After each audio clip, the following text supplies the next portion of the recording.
Monsieur le Président, bonjour mes chers collègues. Pardon. Oui, pardon. C'est bon? Voilà. Oui, bonjour Monsieur le Président, mes chers collègues. De notre point de vue, contrairement aux apparences, le dossier de Grenoble Habitat est très simple. Il se pose en termes extrêmement simples.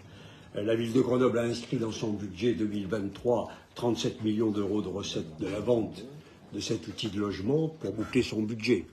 Et pour qu'on dispose d'un ordre de grandeur, dans le Conseil métropolitain, la recette de l'augmentation massive des impôts de 32%, c'est 44. Donc, on voit ce que, dans le budget annuel, c'est pas ce que représente la vente d'un outil de 50 ans dans le budget annuel.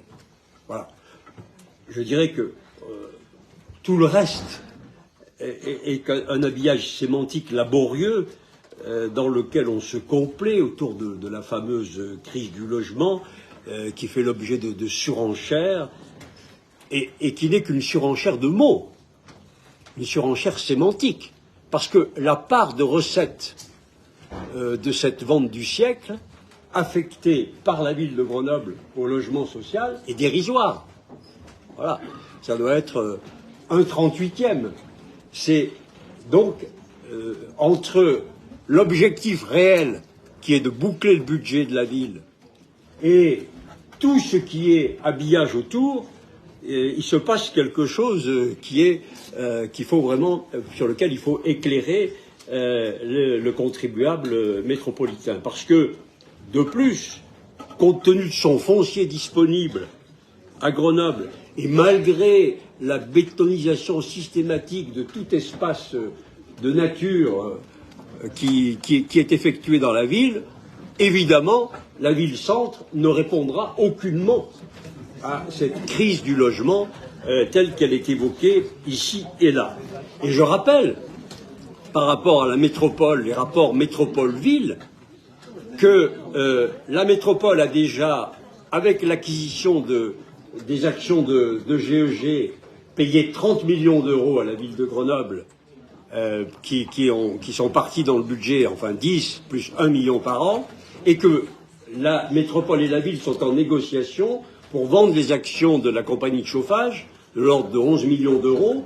On ne sait d'ailleurs toujours pas où ça en est, il semble que ce soit bloqué par la présidence actuelle, ce qui, au passage, montre que les PDG, il n'y a pas que ceux du CAC 40 qui ont un coût représentatif, ici aussi, il semble que ce soit un problème. En tout cas, je décris ceci afin de bien ramener le réel dans le débat.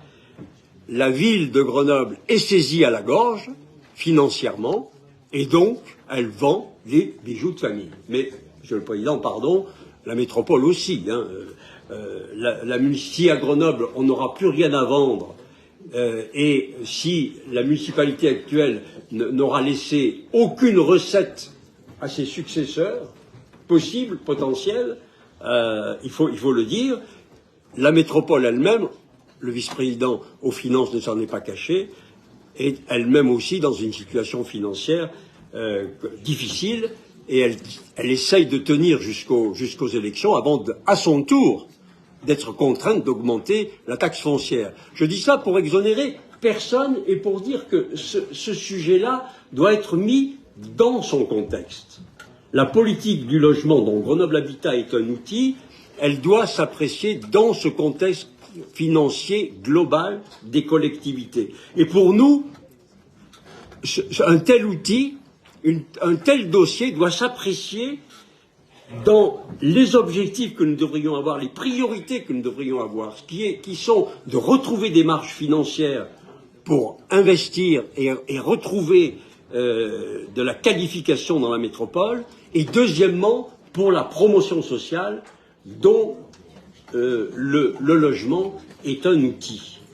Et donc, si l'outil Grenoble Habitat doit demeurer dans nos mains, ce doit être pour assurer la promotion sociale des locataires. C'est ça l'objectif pour nous, c'est de faire que les hommes et les femmes de ce territoire progressent.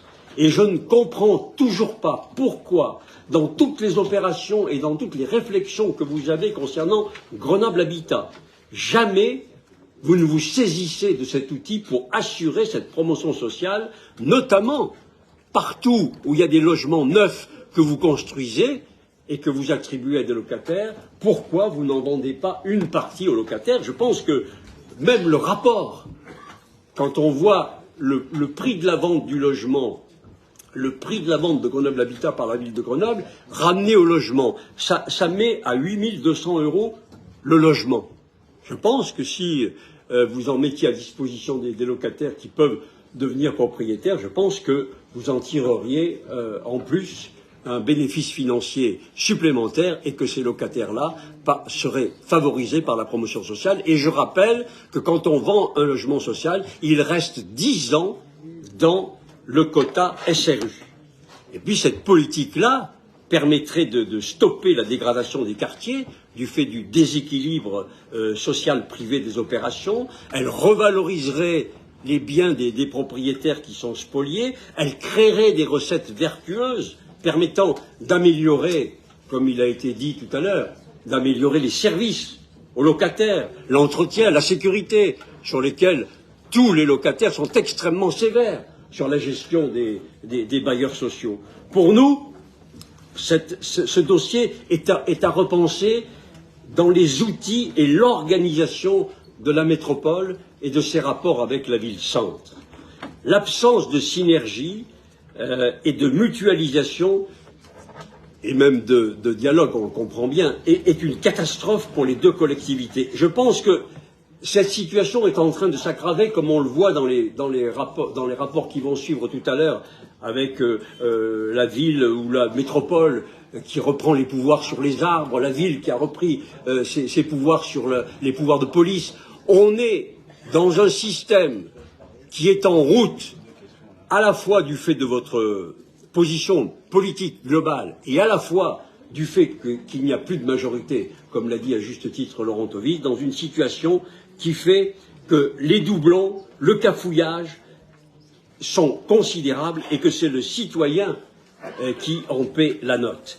Cette situation que nous vivons ici comme conseiller métropolitain, eh bien, elle interdit de retrouver des marges qui permettraient à cette métropole de retrouver des moyens d'agir pour les redistribuer aux communes, à toutes les communes qui en ont besoin. Et donc, pour nous, ce débat sur Grenoble Habitat est un avatar de cette gestion conflictuelle qui bouche des trous en urgence de l'un, de l'autre, sans cap, et qui conduit nos collectivités à une catastrophe financière et à l'asphyxie par une sorte de boulimie bureaucratique. Alors, au milieu de tout cela, il y a tous ces tours de passe-passe et de cavalerie financière, d'une certaine manière, d'une collectivité à l'autre. Aujourd'hui, Grenoble veut cette recette pour boucher son budget 2023. Je veux dire, normalement, une recette exceptionnelle, elle est affectée soit au désendettement, soit à un investissement exceptionnel. Là, elle entre dans le budget courant. Donc, pour bien qu'on comprenne ce à quoi on nous appelle. C'est une gestion, c'est pas une gestion, on n'a jamais vu pire. Donc, ce que je voudrais vous dire ici, c'est que on ne peut pas continuer dans cette situation de rapport ville-centre-métropole parce que sans synergie, sans mutualisation, il n'y a pas de politique possible, à la fois d'économie, de retrouver des marges d'investissement, et donc il nous faut, et cette intervention, Monsieur le Président, ne vous inquiétez pas, il n'y en aura pas d'autres sur celles qui suivent sur le budget parce qu'elles sont liées de notre point de vue. Nous appelons à des réformes de structure, à la fédération des politiques sectorielles, afin qu'elles soient source d'économie et d'efficacité. Nous appelons à des gouvernances uniques entre la ville-centre et la métropole dans les secteurs clés de la vie quotidienne, à une utilisation des milliers de mètres carrés de locaux vides de la ville et de la métropole, à la réduction des dépenses de fonctionnement qui passe par la réduction de tous les comités Théodule qui sont mis en place et qui mobilisent inutilement des fonctionnaires. C'est cela, à mon avis, le véritable défi de la métropole que le débat sur Grenoble Habitat illustre. C'est donc pour alerter nos concitoyens, appeler à ces réformes, à ces changements, pour dénoncer cette fuite en avant financière à court terme de la municipalité de Grenoble, qui aura vendu tous les bijoux de famille de la ville en ayant en même temps augmenté les impôts comme jamais dans l'histoire de la ville, et seulement pour tenir jusqu'à la fin de son mandat. C'est donc pour ces raisons-là, pour remettre en cause ces doubles stratégies, ville, centre, métropole, pour que enfin on retrouve les moyens d'agir à ces deux niveaux, que nous ne sommes pas favorables à la délibération que vous nous présentez, de façon à ce que chacun soit placé devant ses responsabilités et engage les réformes de structure dont nous avons tous besoin. Merci.